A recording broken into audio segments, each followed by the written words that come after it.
Pareciera ser que el problema ya no es el área metropolitana de Buenos Aires. Allí el problema parece empezar a controlarse. No está resuelto, pero parece empezar a controlarse. Lo que sí es evidente es que el problema hoy trascendió el área metropolitana de Buenos Aires y se metió en toda la Argentina. Las barras que ven en anaranjado es el área metropolitana de Buenos Aires y lo que ven en colorado son las provincias. Hoy en día el 65% casi de los contagios devienen de las provincias y solo el 35% de los contagios devienen del área metropolitana de Buenos Aires. Pasan los meses y no bajan los contagios. El presidente Alberto Fernández volvió al ritual hoy de la conferencia de prensa, las filminas, pero las respuestas no aparecen. Es verdad que en el mundo nadie está pudiendo dar demasiadas respuestas y que cada país ha tenido sus problemas. Algunos porque han abierto demasiado y les ha estallado la cantidad de muertes, otros porque no han abierto, algunos lograron mantener bajos los casos y tampoco se sabe muy bien por qué. Casos como Uruguay o Paraguay no se sabe bien por qué lograron mantener baja la tasa de incidencia del coronavirus. Lo cierto es que en la Argentina, si uno analiza el caso argentino, ve que ha sido un proceso muy largo, muy lento, en el cual los casos siguen subiendo. Pasan los meses, los casos siguen subiendo, las muertes siguen subiendo y no hay una buena respuesta porque no termina de encontrarse ese famoso pico en el cual empiezan a bajar los casos. Se esperaba que tal vez con la llegada de la primavera y la apertura, el hecho de que la gente esté menos encerrada, bajaran los casos. Tampoco está sucediendo. Solamente está sucediendo en Capital y en el Gran Buenos Aires, donde ahí sí ahora se están haciendo algunas aperturas más. Y entonces ahí empiezan a mirarse entre ellos y decir, bueno, ¿quién tuvo la culpa de todo esto? ¿Dónde estuvo el error? El gobierno no está diciendo dónde hubo un error, pero nosotros sí podemos apuntar dónde hay un error, o por lo menos lo estamos diciendo porque es lo que dicen algunos sanitaristas, y tiene que ver con el bajo índice de testeos. Hoy el presidente Alberto Fernández habló mucho sobre las reuniones sociales, la gente se confió, se abrió. Por supuesto, nadie le va a echar la culpa a la gente, mucho menos alguien que después, este año, el año que viene, tiene que ir a buscar votos. Ningún gobernante de ningún lugar le va a echar la culpa a las aperturas, a la gente. No lo pueden hacer por una cuestión táctica. Entonces, lo que sucede es que uno tiene que decir, bueno, en la responsabilidad de cada uno de los gobernantes. Y acá es repartido, porque uno centraliza en el gobierno nacional, pero cada uno de los distritos tuvo su responsabilidad en lo que fue pasando. Y nosotros fuimos contando también lo que iba pasando en cada provincia, como algunos, no sé, provincias como Salto, Jujuy, se apuraron a abrir, después se dieron cuenta que no tenían infraestructura para aguantar, terminaron pidiéndole al gobierno nacional que les mandara gente. Así fue evolucionando a lo largo de estos meses, pero la foto al día de hoy es que los contagios en la Argentina no bajan, las muertes no bajan. Aquel lugar privilegiado que tenía la Argentina en la tasa de contagios y de muertes está creciendo. Ahora lo vamos a ir a analizar. Pero lo que sí es responsabilidad del gobierno nacional y de las autoridades provinciales, pero sobre todo el gobierno nacional, es la cantidad de testeos. ¿Y por qué esto pasa a ser importante ahora con el correr de los meses? Porque uno ve otros países y ve que otros países testean mucho más. No los quiero aburrir con comparaciones, pero la comparación más atinada que se utiliza siempre es la de España. España es un país que tiene más o menos la misma población que la Argentina y que tuvo una cantidad de casos mayor que la Argentina y una cantidad de muertes mayor que la Argentina, pero que al día de hoy, donde tienen también un rebrote y donde también están cerrando actividades, España testea mucho más y testea más o menos 100.000 personas por día. La Argentina está testeando mucho menos. El índice de positividad es altísimo acá.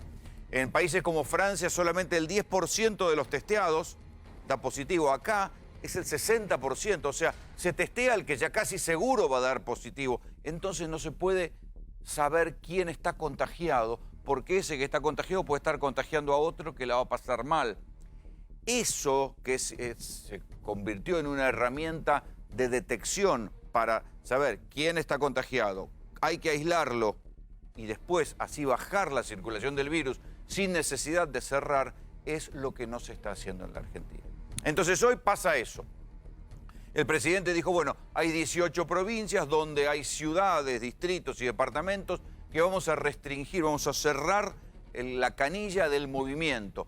Sin bajar la actividad económica, vamos a tratar de bajar lo más posible la circulación de gente en avenidas, en caminos, en transporte. Bueno, esto será para 18 distritos. Fue tan desprolijo el anuncio que incluso en el propio decreto, propios datos que bajan de presidencia, la gacetilla, no el decreto, en verdad, incluye la ciudad de Buenos Aires, pero la ciudad de Buenos Aires, inmediatamente después, Larreta dijo que va a abrir un montón de cosas, y la ciudad de Buenos Aires no tiene distritos que se vayan a cerrar. Puede ser que en provincia de Buenos Aires sí, algunas ciudades como Mar del Plata, que tiene una alta circulación, vayan a restringir la circulación, alta circulación del virus, vayan a restringir la circulación de gente. Sí, ahí sí lo van a tener que hacer y puede que lo hagan. Pero Buenos Aires, ciudad de Buenos Aires, así fue de desprolijo el anuncio. En cualquier caso, lo que dicen es que en 18 provincias va a haber distritos que van a restringir la circulación. Pero estos, en la caja de herramientas contra el coronavirus, lo primero que salen son las restricciones. Pero no sale, no aparece el aumento de los testeos. El presidente dijo hoy, es verdad, que van a distribuir 800.000 test. Para un país como la Argentina, eso solamente alcanza para 10 días, porque debería estar testeando entre 80.000 y 100.000 test diarios. 800.000 test, que es lo que dijo hoy el propio Alberto Fernández, como una gran medida, es poco, es poquísimo. ¿Por qué hacen esto? ¿Es por falta de recursos? No, a esta altura del partido no se entiende que con todo lo que se ha gastado en la pandemia, en respiradores, en equipamiento, falten test. Se iban a fabricar los test nacionales. ¿Dónde están? Hay un misterio en torno al bajo testeo en la Argentina que tal vez sea, o mejor dicho, esto es lo que dicen muchos especialistas, es lo que no está permitiendo detectar bien para aislar y así bajar los casos. De todas maneras, hasta ahora pasan los meses y los casos no bajan. Vean esta, voy a utilizar las propias filminas que usó el presidente, son las oficiales de Casa de Gobierno. Antes, en la relación casos de coronavirus comparado con población, la Argentina estaba por acá, estaba después de Paraguay. Sin embargo, hoy pasó a Ecuador, a Bolivia, Colombia, y también en casos totales pasó a México. Claro, México tiene mucha más población, por eso tiene un índice de incidencia menor. Y después quedan los casos, Estados Unidos y Brasil, que son los que abrieron, Chile, que también abrió mucho y tiene este problema, y Perú, que es un caso parecido a la Argentina. El sistema sanitario no aguantó, se les disparó, acá colapsó el sistema sanitario y por eso tuvieron tal cantidad de casos. Pero ahora van a ver después la cantidad de muertes cada 100.000 habitantes, en este caso cada millón de habitantes, la medida acá. Y acá sí todavía Argentina tiene un buen lugar, porque el sistema sanitario aguantó. El problema es que el hecho de que el sistema sanitario haya aguantado se convirtió en una especie de pedaleo para que no se terminaran de hacer la política preventiva. Al final del camino, al sistema sanitario ha colapsado, ha agotado los médicos, todo lo que ustedes quieran, pero está aguantando y por eso no hay mayor cantidad de muertes en la Argentina. Pero lo que no se entiende es por qué, ya que demostraron que el sistema sanitario puede aguantar los trapos, lo que ustedes quieran, ¿por qué no avanzan o ajustan la política de prevención con testeos? En las últimas semanas son muchos los que están mirando esta cantidad, que no está la filmina de la cantidad de testeos comparado a la Argentina, porque comparativamente la Argentina está entre el lugar 105 en cantidad de testeos cada 100.000 habitantes. Solo testean casi al que ya saben seguro que está contagiado, pero no salen a buscar los casos. Si salieran a buscar los casos, podrían aislar mucho más. Por eso es que todos esos lugares que se prepararon para aislar a la gente están vacíos. La gente que se contagia de coronavirus, la mayoría la dejan en su casa, donde no la controlan, donde queda en cada uno, en la responsabilidad de cada uno controlarse. Y esos inmensos lugares donde iban a ir la gente que tenía síntomas leves para aislarse, quedaron vacíos. Y acá se ve lo que está pasando ahora, ¿sí? La parte roja de los casos son las provincias. Las provincias son las que están aumentando y el AMBA es el que está bajando. Pero en el caso de las provincias, la preocupación está porque los sistemas sanitarios son mucho más débiles que en Capital y Gran Buenos Aires.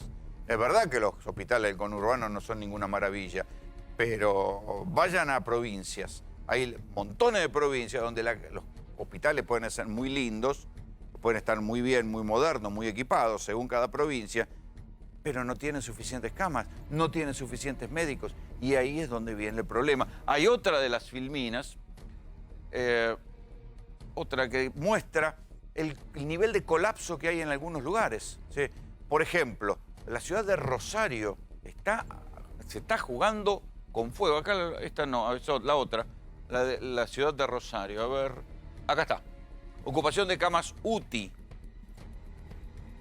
Río Negro, ¿sí? La ciudad de General Roca, el Alto Valle, 98% de camas ocupadas. Y acá está Rosario. Santa Fe, la ciudad de Rosario, el 96% de las camas de terapia intensiva ocupadas. Esto demuestra, bueno, después sigue. Salta, Santa Fe, Neuquén, en algunas ciudades puntuales, en algunos lugares puntuales, este es el nivel de saturación que hay de todas las camas de terapia intensiva. Esto es lo que demuestra que el nivel de los hospitales y de las clínicas en el interior, no hay ninguna verdad revelada, es inferior al que hay en Ciudad de Buenos Aires y en el conurbano, pese a todo. Y acá está el problema, porque si en uno de estos lugares no alcanzan a tener camas para internar a la gente, ahí es donde van a suceder esas escenas que todos esperamos que no sucedan, porque pasaron en otros países, ¿sí? Las escenas de que la gente no puede llegar a los hospitales, esas escenas que nosotros llegamos a contar acá en Jujuy, que después le tuvieron que mandar asistencia del gobierno nacional, le mandaron médicos, le mandaron hospitales modulares, y ahora el gobernador Gerardo Morales estaba hoy ahí con Alberto Fernández agradeciendo que le habían mandado, porque eso le había permitido bajar la cantidad de casos y la cantidad de muertes. Pero en lo que tenía que ver con la provincia de Jujuy no estaban preparados para esto. ¿Y qué pasaba? Llamaba a la gente diciendo, tengo síntomas de coronavirus, y le decía, bueno, espere la ambulancia. Y la ambulancia no llegaba, espere la ambulancia no llegaba. Entonces decía, bueno, pero ahora ya estoy tosiendo, me estoy ahogando, espere la ambulancia, y la ambulancia no llegaba. Lo mismo pasó en Salta. Nosotros mostramos lo que pasó en la ciudad de Orán, lo que estaba pasando en la capital de Salta. Llamaba a la gente al servicio de emergencias y no le mandaban las ambulancias. Y le decían, no, pero no vaya al hospital. Y no le mandaban las ambulancias, y la gente grababa videos diciendo, por favor, mándenme la ambulancia, me estoy ahogando. Este es el temor que hay hoy de que esto pueda pasar en alguna de estas ciudades. Si es que ya no está pasando. Si es que ya no está pasando. Lo de Tucumán. Tucumán dice, bueno, nosotros tenemos muchos casos, pero nos sobran las camas de terapia intensiva. Este es el relato oficial que hace la provincia. Hay médicos autoconvocados que están diciendo, no, muchachos, ese no es el relato verdadero. Lo que hay es una saturación mucho mayor a la que dicen las cifras oficiales, pero eso hay que verlo en cada uno de los lugares. En cualquier caso, lo que se ve es esto. Pasan los meses, los casos no bajan, las respuestas del gobierno se agotan. Ahora, es verdad que nadie, o ningún gobierno, todo el mundo puede jactarse de lo que hizo contra el coronavirus. Nosotros nos preocupamos por la Argentina porque es lo que tenemos, el país que tenemos y el que tenemos que padecer y las circunstancias que tenemos que padecer. Pero acá hay algo que no está saliendo bien, porque el tiempo pasa y los casos no bajan. Ahora la idea que ha tomado el gobierno ha echado mano de la única solución que tiene en su caja de herramientas, que es volver a restringir. Cuando no saben qué hacer, cierran. Volvieron las restricciones, esta vez en las provincias, que es verdad, es necesario y es la solución extrema. Ahora bien, hay una parte de responsabilidad de los gobernantes de las provincias que se relajaron, que pensaron esto es una cosa de los porteños, el 90% de los casos está allá, acá no va a llegar nunca. Bueno, llegó. En esa relajación que tuvieron buena parte de las provincias, sobre todo varias provincias opositoras, Mendoza, Jujuy, que dijeron, bueno, nosotros abrimos y vamos para adelante. Bueno, Mendoza es una de las provincias que está saturada. Acá está. El Gran Mendoza, 92% de camas de terapia intensiva ocupadas. Hay una disputa interna dentro de Mendoza entre los intendentes. Hay intendentes que quieren tener cerrado, y dicen, no, nosotros no queremos abrir porque se nos vienen los casos. Bueno, Mendoza, una de las provincias que abrió, tampoco lo pudo resolver mejor. ¿Qué quiero decir? Que no hay soluciones por color político. ¿Sí? Fracasaron gestiones justicialistas, fracasaron gestiones de Cambiemos, fracasaron gestiones aperturistas y fracasaron gestiones que cerraron todo. No hay mucha diferencia en eso. Pero lo que sí puedo decir es que, bueno, que hubo gobernadores que pensaron que no les iba a llegar y, bueno, dijeron, vamos a ver si hace falta tantos respiradores, tantas camas. Y después se les vino la noche y ahora están pidiendo, por favor, que el gobierno nacional les mande ayuda. Pero lo que sí pasó en todos lados es que hubo pocos testeos. Y ahí es donde uno dice, bueno, ¿por qué? ¿Qué quisieron hacer? ¿Por qué testearon tan poco? Hubo una decisión de ahorrar en test y privilegiar los respiradores. Ahora se ve que fue equivocada. Porque Argentina es un país que tiene una incidencia que parecía que la mantenía controlada y los casos le fueron subiendo, y ahora estamos en este panorama. En este panorama en el cual el presidente habla, dice más o menos lo mismo de siempre, echa mano de las mismas herramientas que utilizó hasta ahora, pero todavía no hay una buena explicación de por qué. Pasan los meses, los casos siguen subiendo y la Argentina no mejora. Bienvenidos, esto es GPS. Vamos a despedirnos. Voy a tomar un poquito de mi CDS. Oxigena la sangre, viene divino. Yo no recomiendo, yo les muestro lo que hago. Chau, los quiero, hasta mañana. Nada de tóxico tiene. Yo lo digo porque yo digo la verdad, pues, ¿ya? Yo soy Ethel Soriano, la voz más saludable de México, y estoy hablando de dióxido de cloro, porque yo sí he visto que salva vidas. Creo que tendríamos que mirar otros ejemplos y países latinoamericanos que tienen, por ejemplo, autorizado el uso del dióxido de cloro. Es muy preocupante que algunas personas estén confiando en ventas, en experimentos de supuestos tratamientos para el COVID-19. Nos han llegado mensajes preguntando si el dióxido de cloro es un posible tratamiento para la COVID-19. Investigamos y descubrimos que la respuesta es no.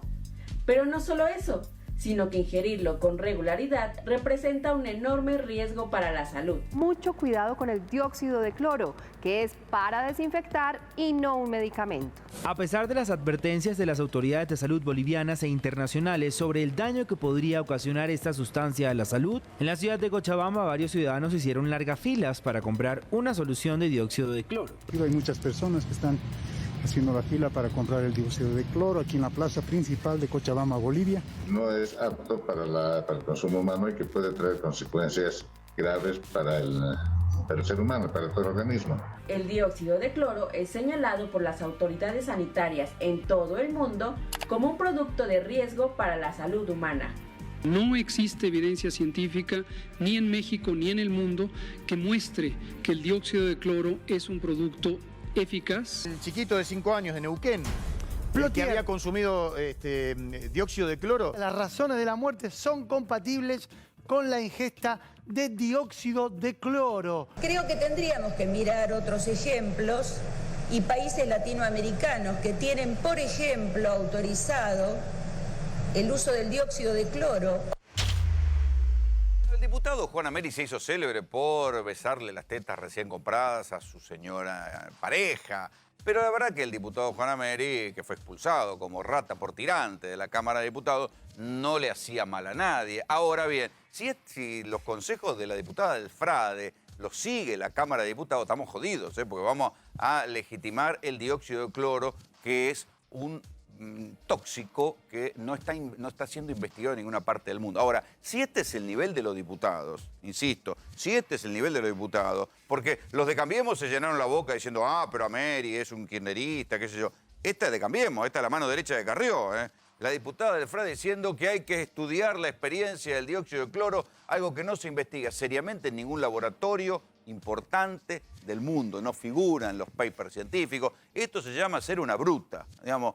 Podría leer un poquito, podría investigar, como los periodistas tenemos que leer y estudiar para no decir barbaridades, ya que le pagan un sueldo interesante, podría leer y podría no invitar a que la Cámara de Diputados se confunda y avance en sustancias tóxicas. por si no le alcanza, la diputada de Frade tiene todo un archivo de cosas sobre el dióxido de cloro, puede consultar literatura científica, debe tener asesores, debe tener gente, asesores que le podrían pedir que le asesoren correctamente y no terminar diciendo estas pelotudeces. A ver, son pelotudeces peligrosas que promueve una diputada. Porque además, a ver, vamos a escuchar la cita completa, porque lo que dice equipara el dióxido de cloro con otra cosa que sí se está estudiando experimentalmente en varias provincias, incluso en el laboratorio del CONICET, que es el uso del ibuprofeno inhalado. Vean cómo confunden las cosas. A ver, les garpan una fortuna, tienen asesores, no les cuesta nada ir y estudiar un poquito sobre los temas, véanlo. Yo los exhorto a que se contacten con el alcalde de San José de Chiquitos, en Santa Cruz de la Sierra, que ha utilizado métodos alternativos y que hoy no tiene en su ciudad un caso de COVID. Creo que tendríamos que mirar otros ejemplos y países latinoamericanos que tienen, por ejemplo, autorizado el uso del dióxido de cloro. Bueno, en el discurso que hace en la Cámara de Diputados, yo no sé cómo alguien no la paró y le dijo, usted está diciendo barbaridades, será porque los otros tampoco saben mucho de qué es lo correcto y qué es lo que no, o no leen demasiado de literatura científica. La diputada Frade dice también en la misma frase que habría que investigar el ibuprofeno inhalado. Bueno, es lo que se está haciendo. Hay algunas provincias que investigan el ibuprofeno inhalado. Ahora, ¿es lo mismo? ¿El ibuprofeno inhalado tiene el mismo estatus científico que el dióxido de cloro, doctor? No. O sea, es claro, no. Y aparte dice cosas falaces la diputada. Vos pensás que está diciendo que habría que mirar otros países latinoamericanos en los cuales se autorizó la utilización del dióxido de cloro para el tratamiento de la enfermedad. Ningún país del mundo, ni latinoamericano ni no latinoamericano, autorizó esto. La verdad que no. Lo que hubo fue un dictamen de la Cámara de Diputados en Bolivia. Exactamente, hubo una cuestión política, que hubo una pelea política en la Cámara de Diputados de Bolivia, de los cuales... Que no es una entidad científica, precisamente. Totalmente, de los cuales, a ver, el Ministerio de Salud boliviano advirtió que ya tenían muertes por ingesta de dióxido de cloro, está en el registro del Ministerio de Salud de la República de Bolivia, y en el cual desautoriza el uso de la medicación, ¿sí? Porque vos pensás que la Cámara de Diputados autorizó a que los laboratorios fabricaran, porque esto es una cuestión medio de alquimia, el dióxido de cloro. Pensá que estos son los de la coalición cívica, son los custodios de la República. Sí, por eso, primero la diputada... que son los custodios de la República. Debería informarse porque ningún país, ni no sacó ninguna ni aclaración. O sea, no sacó ninguna aclaración pidiendo disculpas de la barbaridad que dijo. Nada, dijo una barbaridad. Hasta el tocateta de Ameri pidió disculpas. Rolando, y no solamente eso, se llevó registradas que hay en el país 2 vidas en la ingesta de dióxido de cloro. El paciente de 50 años en Jujuy y el chiquito de 5 años en Plotier. ¿Qué es esto? Esto es una comunicación de la agencia española, es como la ANMAT española, dice que no recomienda por los riesgos graves para la salud. Así como esto tenemos FDA, tenemos ANMAT, tenemos un montón de entidades científicas y regulatorias de lo que son medicamentos que dicen no al dióxido de cloro. Pero a la diputada Frade le pagamos una fortuna para que diga pelotudez. Pero si va a estar, a ver, si vamos a hacer unas cuestiones falaces y ser antisistema, ella es parte del sistema. ¿Por qué no el terraplanismo? Es el terraplanismo médico. Es más fácil que presente un... Toma un ejemplo de Bolivia, ¿no? Que ella que le parecía efectivo porque no tiene... Digo, si no tuviera... La democracia en Bolivia funciona bárbaro. Por eso, pero si no tuviera semejante antiojeras, podría buscar más cerca y ver que en Formosa, que gobierna Gildo Infran, que ellos demonizan, no hay ningún muerto. Y tampoco hubo ningún muerto en Catamarca. Son 2 provincias peronistas que parece que han actuado mejor. Son una manga de chantas. O sea que, a ver, la coalición cívica han resultado adictos a la fake news. Pero ella dice que hace ¿cuántas fake news hace 3 meses que divulgado? toma, dice ella. Para mí, yo creo que hay varios de la coalición. ¿Dijo que toma? Sí, hace 3 meses, dijo, por eso lo recomienda.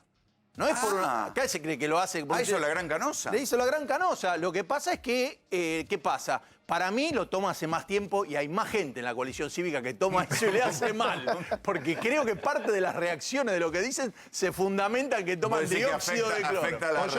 Afecta el razonamiento también. Sí, yo creo que esto debería tener algo, debería tener algún tipo de respuesta, porque no estamos hablando de una periodista que... De hecho, a la periodista Viviana Canosa le cayó una causa penal por esto. Claro, porque la familia... Creo que es una diputada que está haciendo ¿Me entendés? Una presentación Sí, pero en tiene la Cámara fuero, de Notables. ni siquiera le va a caer una causa penal por semejante barbaridad. Encima, pero debería informarse por lo menos, ¿viste? La verdad que No, es una barbaridad cosa lo que no está está ni en discusión, ni es la cloroquina. La cloroquina sí estuvo en discusión y después la descartaron porque se dieron cuenta. Científicamente y Trump no era- siguió no diciendo era que la Además, tomaba. si fuera tan bueno, ¿por qué ningún laboratorio lo investiga? La persona que encontrara el dióxido, la solución para barata, preventiva para el dióxido Pero de eso cloro. es parecido a lo que veo que pasó con Trump, que miraba a esa infectóloga que le hacía caritas diciendo, bueno, y qué buena que es la lavandina, y por qué no hacen algo que se pueda tomar la lavandina.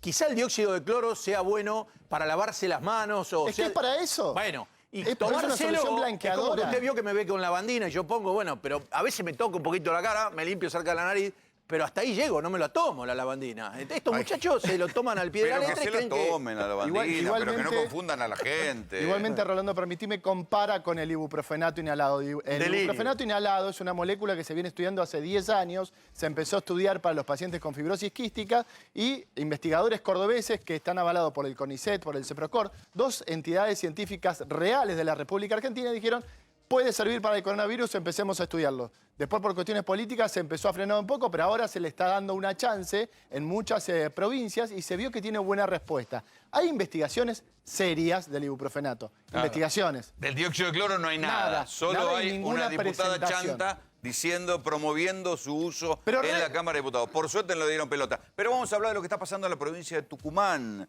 Una provincia donde las miradas se posaron sobre Tucumán, porque es una provincia pequeña, densamente poblada, pero igual con poca población, pero que tiene una cantidad de casos de coronavirus en las últimas semanas que han sorprendido a todos. Véanlo.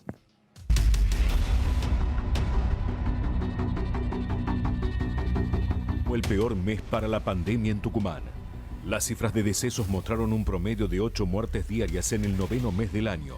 La cifra representa el 84% de las muertes ocurridas en la provincia desde que comenzó la pandemia.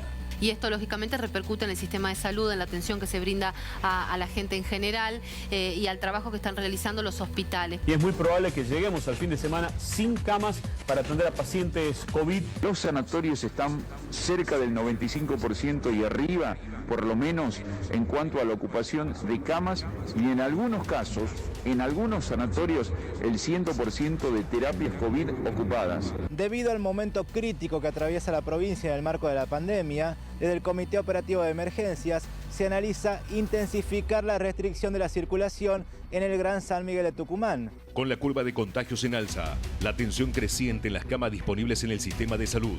Desde el CIPROSA advirtieron que el pico aún no llegó y mostraron su preocupación por la cantidad de casos asintomáticos que no están siendo detectados. Todavía estamos subiendo a la curva, al pico, yendo hacia el pico no llegó todavía. Desde el punto de vista médico y epidemiológico, y no habiendo vacunas, ningún tratamiento efectivo y específico para esta enfermedad, la herramienta es que no haya circulación de personas. El índice de duplicación de contagios en Tucumán sigue en ascenso. Ese índice hoy es de 16,56. Ello implica que en pocas semanas, si se mantiene esta velocidad de contagios, la provincia podría haber duplicado su cifra de pacientes confirmados, es decir, llegar a los 50.000 casos. ¿Qué problema estamos teniendo en Tucumán? Bueno, hace muy poquitos días, ustedes sabrán, de pronto en una situación parecida a la de Buenos Aires aparecieron unos números que nos han impactado, porque algunas muertes por COVID que no conocíamos aparecieron todas juntas, entonces para poder opinar es central primero tener la certeza de que el Poder Ejecutivo Provincial de verdad le está dando a los tucumanos datos que sean fidedignos.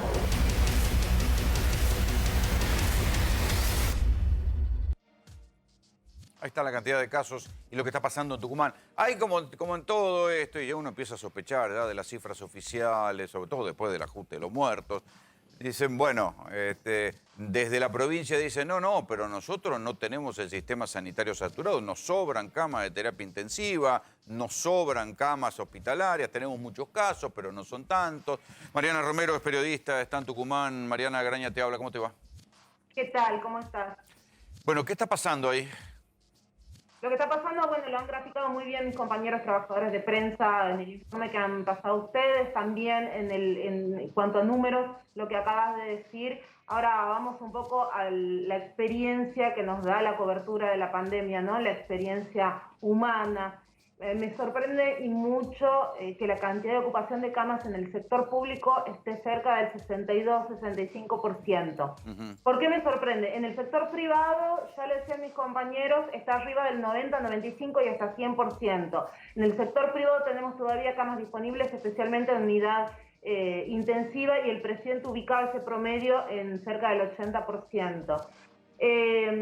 Una recorrida por los hospitales del Gran San Miguel de Tucumán por lo menos da cuenta que hay muchas personas en la vereda. Claro, entonces, claro, si está la gente en la vereda, que no nos digan que la cifra es así.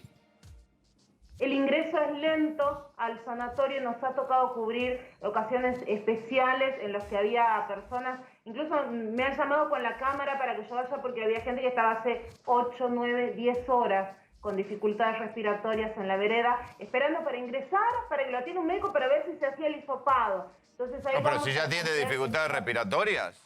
Sí, ha quedado filmado, ¿no? Ha quedado filmado. Es que eso se vio también en Salta, acordate, que la gente empezaba a llamar diciendo no me mandan la ambulancia, no me atienden, no me mandan la ambulancia, y ya tenían evidentes síntomas de neumonía. Entonces, quiere decir que pasó un tiempo hasta que lo empezaron a atender. Lejos de hablarte de un escenario como el que hemos visto en lugares como Ecuador, donde la gente, bueno, caía en la calle, sí en las puertas de los hospitales, yo he visto en ocasiones personas que se desvanecían adentro de los autos, y una característica del pobre con el rico, ¿no? Porque venía gente en flor de auto que no tiene lugar en el sector privado por más plata en efectivo que lleven y obra social, y terminaban en el hospital público. Ahí te quiero detener para subrayar esto. Vos me decís que el sistema privado está desbordado y que la misma persona que paga una fortuna para la prepaga va al hospital público y tampoco tiene lugar. Y no digo que no tenga lugar, digo que tarda muchísimo en entrar. O por lo menos es la experiencia que nosotros hemos visto cubriendo las puertas de los hospitales. Incluso en una experiencia que, bueno, es la más dolorosa, lo he charlado con la producción fuera de cámara, hemos ido con la cámara porque no hacían entrar a un hombre que realmente ya se estaba desmayando en la vereda después de 4 o 5 horas.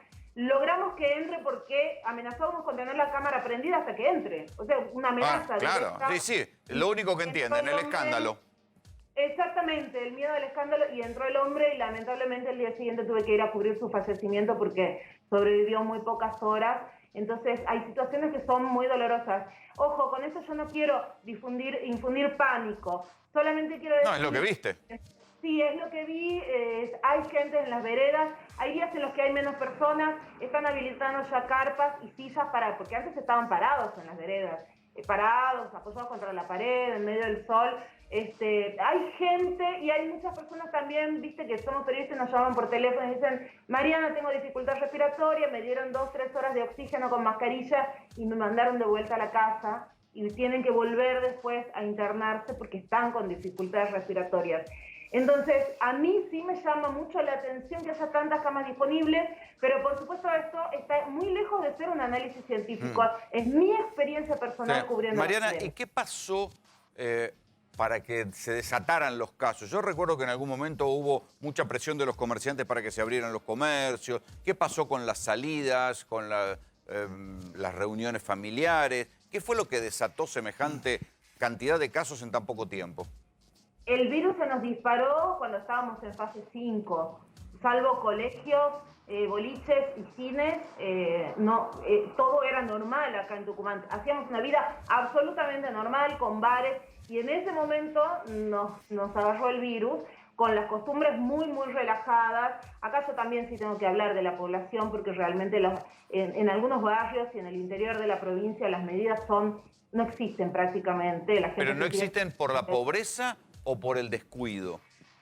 Hay un factor estructural muy grande. Decirle a la gente quédate en casa en algunos barrios tucumanos, donde tenés piso de tierra y a veces te pasan acequias, hilos de agua podrida por adentro de la casa literalmente, y tenés 3 nenes durmiendo en una misma cama y a la par tenés la fogata porque cocinas con leña, no es lo mismo que decir que yo me quedo en mi casa que mirá la vista que tengo en mi balcón. Entonces hay una pobreza estructural que nos impide quedarnos quedarnos absolutamente en la casa, encerrarnos. Eso es innegable, y en Tucumán hay muchísima pobreza y está muy cerca de la Casa de Gobierno.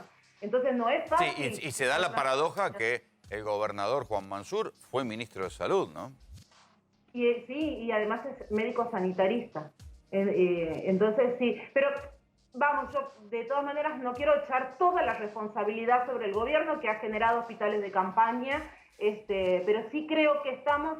Mira, yo te voy a tirar un dato y capaz que esto te asuste. Todo lo que yo te hable en números, vos multiplícalo por 2 para comparar Ciudad de Buenos Aires, que tiene el doble de habitantes que nosotros, claro. ¿sí? Ayer nos decían desde el CIPROSA que se calcula que por cada contagiado diagnosticado puede haber 3 o 4 asintomáticos no diagnosticados. Es decir, que si estamos hablando de casi 27.000 casos en Tucumán, tenemos que hablar que puede haber otros 75.000, y estas son cifras que nos dijeron ellos, que no sabemos que tienen el virus, que están infectados y que están contagiando en este momento. Claro, Hablamos es que ese es el problema, lo que yo venía hablando recién en el editorial, la falta de testeos. Porque justamente la manera de cortar es ir a testear agresivamente y aislar para que esos no sigan contagiando. Aquí el doctor te quiere hacer una pregunta, Mariana. Sí, cómo no. ¿Qué tal, Mariana? ¿Cómo te va? Buenas noches. Te hago una pregunta. ¿Cómo es la distribución de la cantidad de casos con respecto a lo que es la capital, a San Miguel de Tucumán, y con el resto de la provincia, con el interior de la provincia? Y después con el tema de la información que tenemos de las camas de terapia intensiva, pues es bastante difícil llegar a la información real de cuánta disponibilidad de camas de terapia intensiva tienen. Respecto de la distribución, lo que nosotros llamamos el Gran San Miguel de Tucumán, que es somos una provincia tan chiquitita que casi no hay distancia entre una localidad y otra. Decimos Gran San Miguel de Tucumán en la capital, más otras ciudades muy cercanas, que concentramos más del 80% de los contagios. O sea, es muy alto. Acá en San Miguel de Tucumán tenemos la mayoría de los contagios. Por lo que hoy el COE, nuestro organismo de emergencia, ha decidido restringir la circulación entre municipios después de las 6 de la tarde. Mariana, sí. Más allá de las cifras, contame qué ves a tu alrededor. ¿Tenés gente que se haya contagiado a tu alrededor? ¿Qué les pasó? ¿Cómo la pasaron? Como en todo el país, creo, sí, personas que se han contagiado, personas que han fallecido. Hemos tenido un médico reconocido, muy reconocido, que hasta el último momento, cuando estuvo internado, que es el doctor Amenábar, un gran luchador, gran gremialista, luchador por los derechos de los trabajadores de la salud, hasta estando internado en unidad intensiva, lo último que llegó a hacer fue una carta pública diciendo que las personas que estaban luchando por su vida eran héroes anónimos, los comparaba con los fundadores de la patria y ganaban un tercio o un cuarto de lo que gana cualquier ñoquis en el Estado. Fue realmente una carta pública que nos conmovió a todos. Terrible. Doctora Amenábar, sí, y nos comentó cómo eran las maniobras de resucitación que hacían estas personas, porque cuando alguien se está muriendo le hacen maniobras de resucitación y tienen un riesgo de contagio altísimo. Entonces nosotros tenemos un personal de salud muy contagiado, muy cansado, otro tanto aislado para evitar contagiar a los pacientes. Esa es una experiencia que creo que a los tucumanos nos ha marcado muchísimo. Un doctor muriéndose y con sus últimas fuerzas describiendo lo que era la lucha del personal sanitario, tan mal pagado, porque él decía que teníamos enfermeras, si yo no me acuerdo mal, por sueldos de menos de 30.000 pesos, médicos por 60.000 pesos, personal de limpieza por 18.000 pesos. Claro, porque esa es la deuda sanitaria argentina, que ahora se descubre. Entonces ahora, bueno, de apuro empiezan a intentar ajustar los sueldos de los médicos y las enfermeras, pero fueron años de recortar en los médicos. Total, bueno, se suponía que los médicos eran vocacionales y hacían eso por vocación. Bueno, ahora que lo necesitan, apenas les están dando unos aumentos de ocasión, pero se ve claramente el déficit sanitario. ¿Hubo problemas con reuniones clandestinas, fiestas? Porque está cerca tuyo, en Santiago del Estero, está el famoso caso de Don Ávila, el gran contagiador. ¿Hubo así grandes contagiadores en Tucumán? No, puntualmente que yo te diga una persona que haya contagiado, no lo sabemos, no tenemos datos de eso. Fiestas clandestinas es el eterno problema en Tucumán, especialmente en los barrios. Si yo te sacara la cámara ahora, mira, lo hubiéramos hecho, me voy, me tomo un auto y me voy a los barrios, hay muchísimas fiestas clandestinas y se hacen en la calle, se juntan los chicos a tomar en la calle, no se meten en las casas. Entonces ese es un grandísimo problema que nosotros tenemos. Y yo te voy a sumar otra cosa, en los primeros tiempos de la pandemia, cuando teníamos la restricción muy fuerte, hubo muchos escándalos de abusos policiales acá en la provincia. Fue la época en la que mataron a Luis Espinosa, por ejemplo, el policía. Sí, el hombre que venía de ver una carrera de caballos. Estaban buscando una carrera de caballos. Había una carrera de caballos y él... Sí, lo confunden. Sí, exactamente. Entonces, hemos tenido muchos problemas, incluso la Secretaría de Derechos Humanos de la Nación denunció abusos policiales y coimas también en el marco de detenciones hechas para cumplir con el aislamiento social preventivo y obligatorio. No sé si este será el motivo por el cual ya esos controles no están tan rígidos, o por decirte, casi no están rígidos. Por ahí revientan una fiesta que tiene 40, 50 invitados, fiestas grandes, pero por todas partes hay de 15, 20 personas. En este momento debe haber chicos tomando en todos los barrios, en todas las esquinas, reuniéndose. Mariana, hay un grado de confusión sobre qué definió el gobierno nacional sobre las provincias. En el caso de Tucumán, ¿qué definió? Dijeron que iban a restringir la circulación. En la práctica, ¿eso qué supone en una provincia de alta circulación del virus como Tucumán hoy? No tengo la menor idea. Estuve viendo el discurso. Viste que no se entendió mucho. No entendí bien puntualmente qué significa. Te puedo decir que resolvió nuestro organismo provincial, que es lo que te decía. Después de las 6 de la tarde no se puede pasar de departamento y los fines de semana no se puede después de los fines de semana después de las 3 de la tarde y los días de semana después de las 6. Pero, por ejemplo, ahora, a esta hora, ¿los bares están abiertos? ¿Qué hora es? Sí, hasta las 23 horas van a estar abiertos los bares. Nosotros teníamos una suerte, no quiero decir toque de queda, suena muy militar, ¿no? Pero teníamos una restricción de circulación desde las 23:30 hasta las 7 de la mañana, hasta donde sabemos no hay detenidos por violar esa restricción de circulación. Lo que en algún momento se utilizó con muchísima mano dura, y algún día tendríamos que hablar las consecuencias sociales de todo, pues son 6.000 personas con causas, que se les inició causa por incumplir el aislamiento. 6.000 personas, muchísimo, le van a terminar dando una amnistía a todas. Claro, por supuesto, no podemos celebrar 6.000 juicios, entonces lo que se fue progresivamente fueron acuerdos no extrajudiciales, no son conciliaciones, no me sale la palabra. A cambio de una donación al Sistema Provincial de Salud se te cierra la causa penal, no necesitas una multa. Ir a juicio.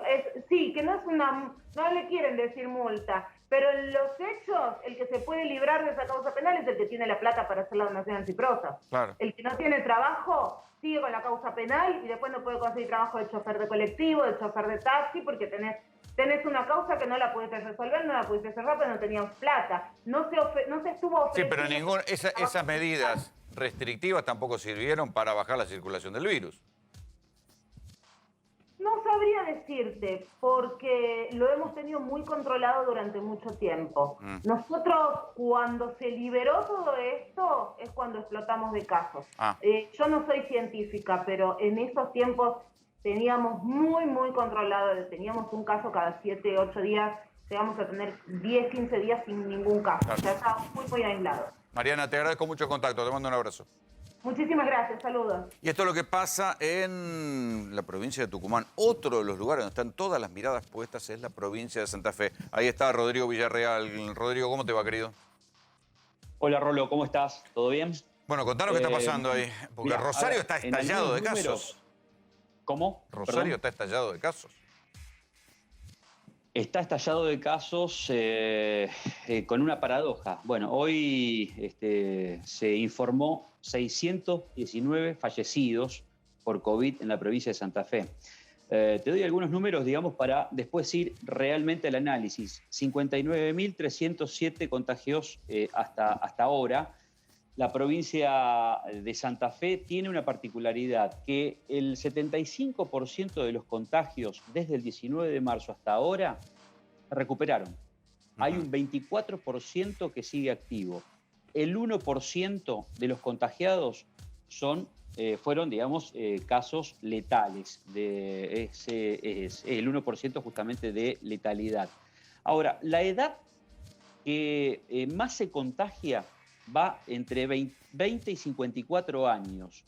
Pero ¿quiénes son los fallecidos? El 87%, este es el dato preciso, el 87% hasta hoy son mayores de 65 Es años. lo que pasa en todo el mundo. Todo esto, Lo que está pasando en la estadística de todo el mundo. Claro, O sea, se pero contagian, ¿por qué Rosario está tan... Hoy en el discurso presidencial dedicaron una de las filminas a demostrar la saturación de las terapias intensivas y Rosario venía en segundo lugar con, no sé, 93, 96% de terapia intensiva, saturada. Mira, hay un claro ejemplo, por ejemplo, de lo que está sucediendo con el Policlínico de Rosario, donde me parece que la producción tiene algunas imágenes. El Policlínico de Rosario depende del PAMI. No es únicamente la salud municipal, la salud provincial, sino también cómo actúan los organismos nacionales en cuanto a uno de los hospitales más importantes que tiene Rosario. Fíjense esto que estamos viendo que son realmente impactantes. Estamos viendo 10 cuerpos entre un área específica de de ecografía y también de un lugar, digamos, que tenían para... ¿De cuándo son estas imágenes? Tenerlos durante 2 días. Es una sala de espera eso, Rodrigo. Sí. Tiene, a ver, y esas imágenes que se ven ahí... Porque la morgue estaba colapsada. Claro, y esas imágenes que se ven ahí hay una boquilla de oxígeno, o sea, ese es un lugar donde no era una morgue, evidentemente. Se los mantenía únicamente con aire acondicionado. Esto es la realidad de Rosario. No solamente... A ver, en Rosario se conjugan 3 sectores importantes, o 4 diría. Dentro del mismo sistema de salud están los efectores públicos y los efectores privados. Ahora bien, hay salud pública municipal, hay salud pública provincial y hay salud pública con este policlínico nacional, que debe tomar el toro por las astas del gobierno central. Ahora, el sector privado está todavía con camas disponibles en UTI. O sea, todas las terapias intensivas de... O sea que la saturación es en el sector, en lo gratuito. No llegan al 65%. La saturación está en lo gratuito, digamos. En lo gratuito, tal cual. ¿Y cómo es la vida cotidiana hoy en Rosario? ¿Está todo abierto? ¿No? ¿Cómo está? Hay restricciones, no se sabe bien, escuchaba, digamos, a la colega de Tucumán, no hay, a ciencia cierta, un protocolo de acción después del anuncio de hoy de Alberto Fernández con Perotti al lado, realmente. O sea, es más... Viste que tampoco se entendió, no se entendió. O sea, que ustedes tampoco en Santa Fe entendieron mucho qué es lo que va a pasar. No se entendió y el gobernador tampoco... A ver, el gobernador recién le dio hace un rato a una radio, a un programa de televisión, perdón. Rosario le dio una entrevista y le dijo que sigue igual. O sea, las restricciones que existían... Pero el presidente dijo que iba a haber restricciones en la circulación en 18 provincias, incluida Santa Fe. Sí. Y el gobernador dijo que sigue igual. Pónganse de acuerdo. Los departamentos más importantes, que son el departamento Rosario y el departamento de la capital, ¿no? Que son la demografía más importante que tiene la provincia. Está bien, pero hoy, al día de hoy, ¿cómo es la circulación? ¿Es como acá en Buenos Aires? Porque en algún momento habían abierto restaurantes, siguen abiertos los bares, pero el restaurante con mesas adentro atendían también. Acá está prohibido eso. En Gran Santa Fe están permitidos los restaurantes y bares, la apertura con protocolo al 30% de su capacidad y también con la posibilidad de, al aire libre, poder expandirse, digamos, en su capacidad. Sí, al aire libre acá también. Pero creados por la municipalidad.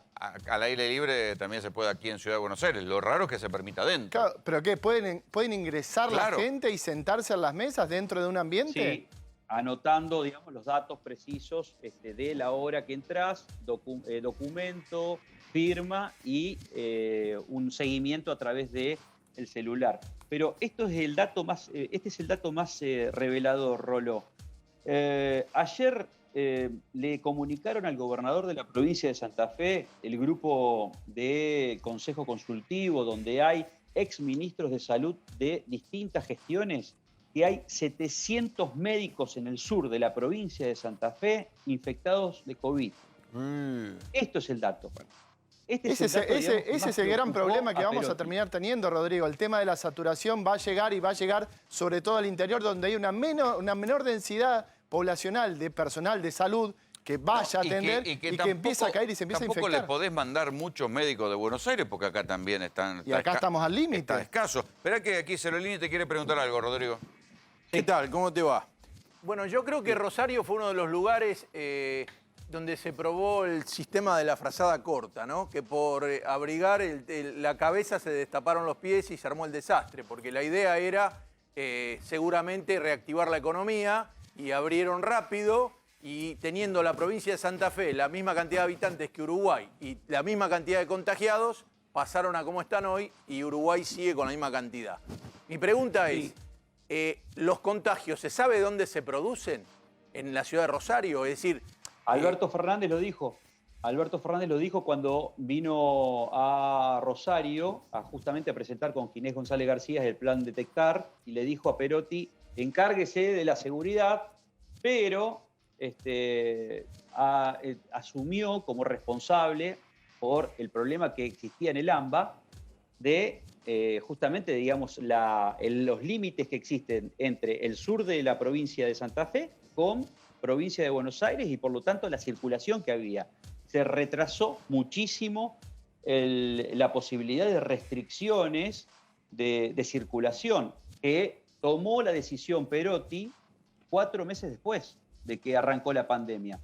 Si esto se hubiera por lo menos invocado y controlado mucho antes, quizás la reacción del sistema de salud, sobre todo en el sur de la provincia de Santa Fe, hubiera sido otro. Este es el tema. Acá lo más importante pasa por cotejar el sur, el centro y el norte. El sur está colapsado.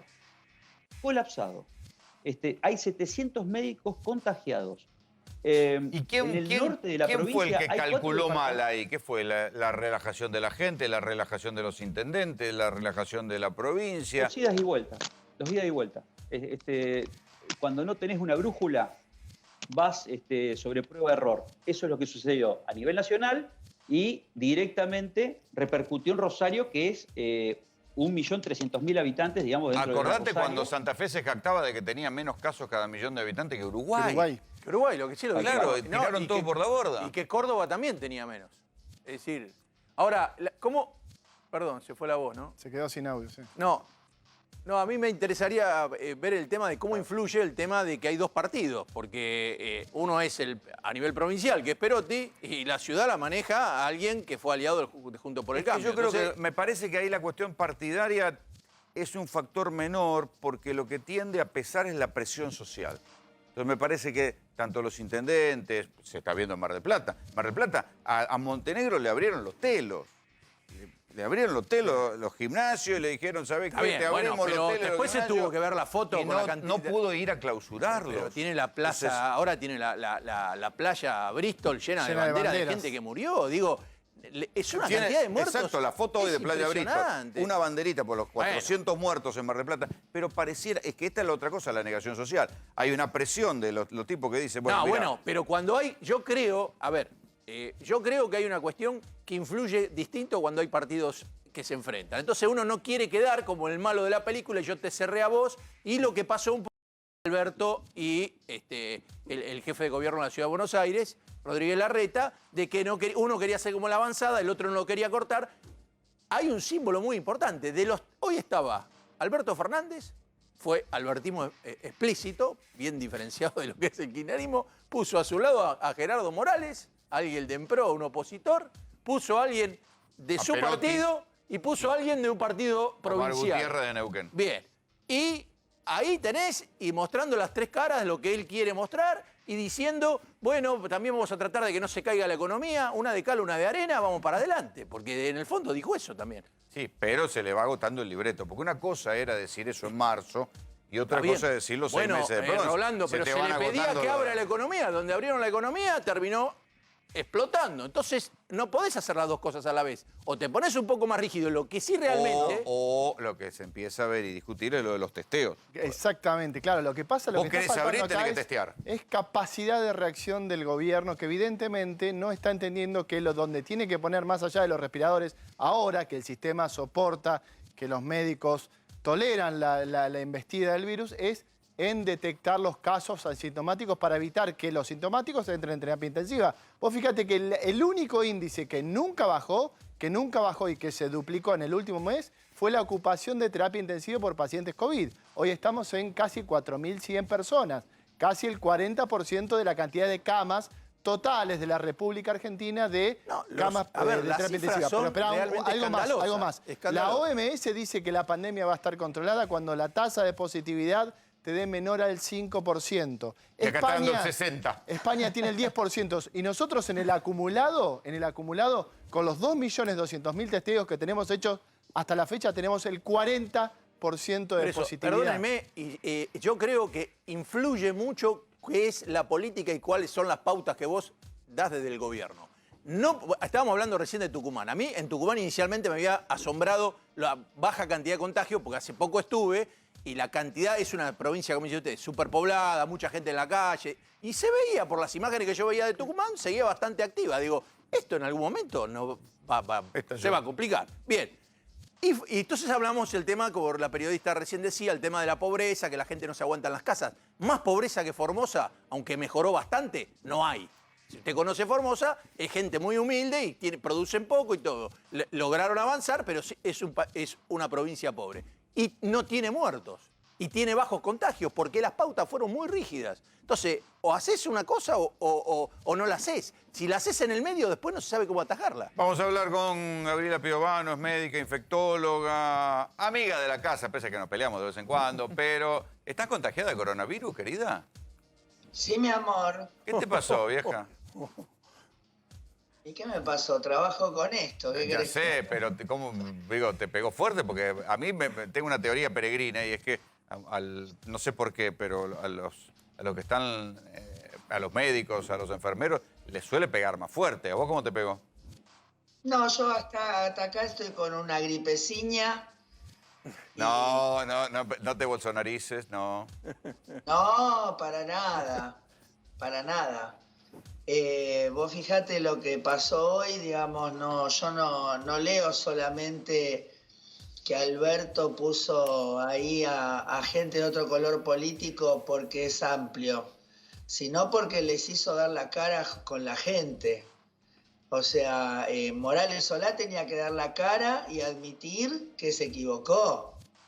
Y que la Morales Solá también tiene que dar la cara, Morales, pero en este caso no. Morales el gobernador. Sí, Morales, Gerardo Morales. Perdón, bueno, sí, también, el otro también. También tiene que dar la cara, sí. No me mezclen los Morales.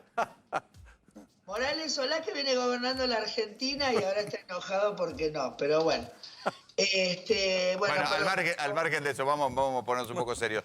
¿Cómo estás viendo lo que está pasando? El gobernador de Jujuy tuvo que poner la cara porque justamente pasó lo que estuvimos hablando. O sea, si vos tomabas la situación de falta de circulación comunitaria del virus por un hecho fortuito y no por el hecho del encierro, y se liberó, digamos, indiscriminadamente, porque tal vez, fíjate que Alberto señala lo que estuvimos charlando de la teoría de la burbuja o de los corrales, ¿no? El hecho de que hasta acá todavía AMBA tuviera cerrada la circulación, digamos, lo que tenía que ver la escolaridad presencial, muchos trabajos de oficina, ¿no? Donde la gente está encerrada y ahí sí sería una gran fuente de transmisión. Bueno, tenemos una curva que más allá de todo esto, ¿no? Que uno habla de los números y sí, no, la verdad es que uno que trabaja en Cava ve que ha bajado la demanda de los lugares. O sea, vos que estás en la trinchera lo viste también, que estaba empezando a bajar.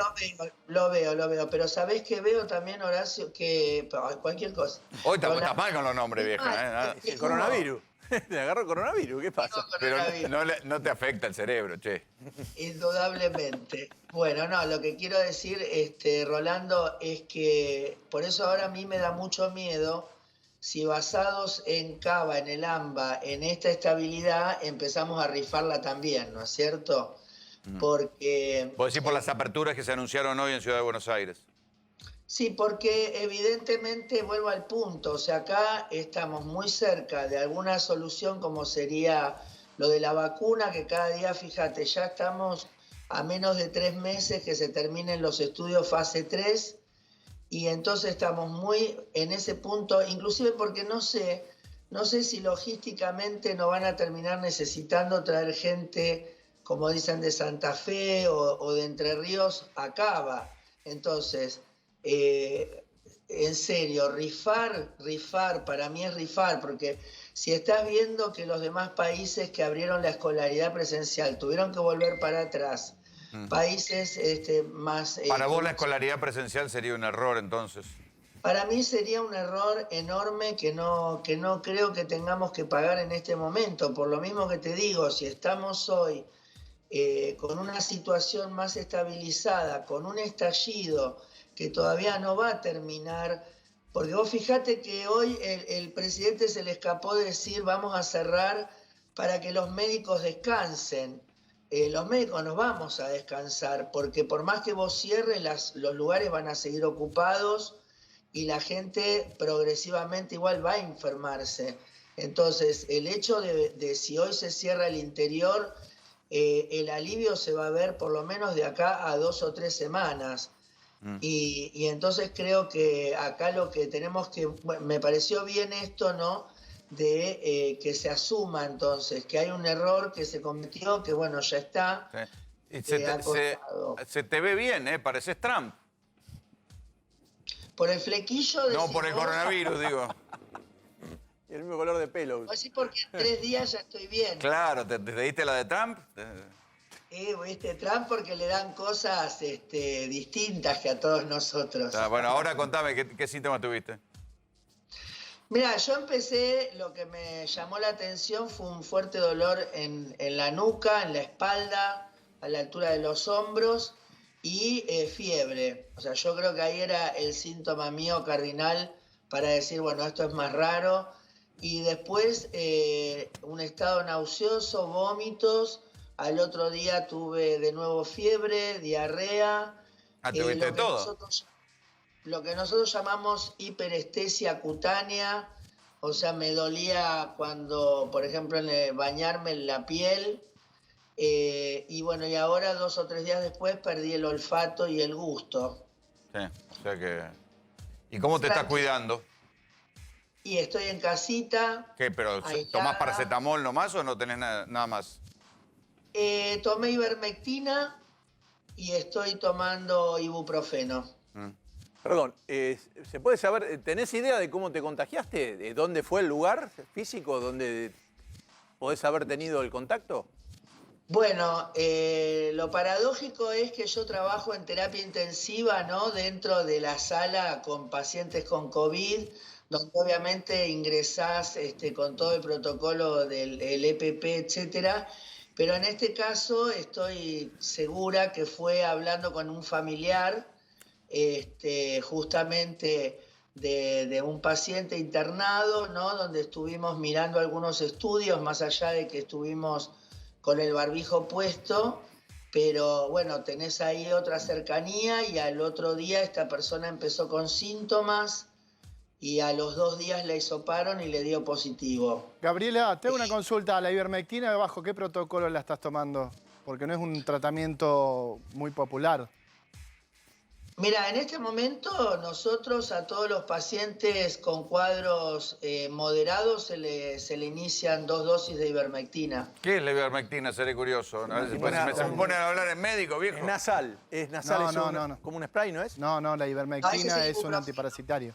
Esa es la carragenina, son cosas La carragenina. El antiparasitario, pero ¿no se da también por nariz? Es un antiparasitario que se empezó a utilizar, se empezó a estudiar en Australia, donde que in vitro se vio que reducía la concentración viral y mataba y estabilizaba. Y acá lo estaban usando en el CEMIC, por ejemplo. La ivermectina sí se empezó en una serie de estudios. En las terapias se está usando.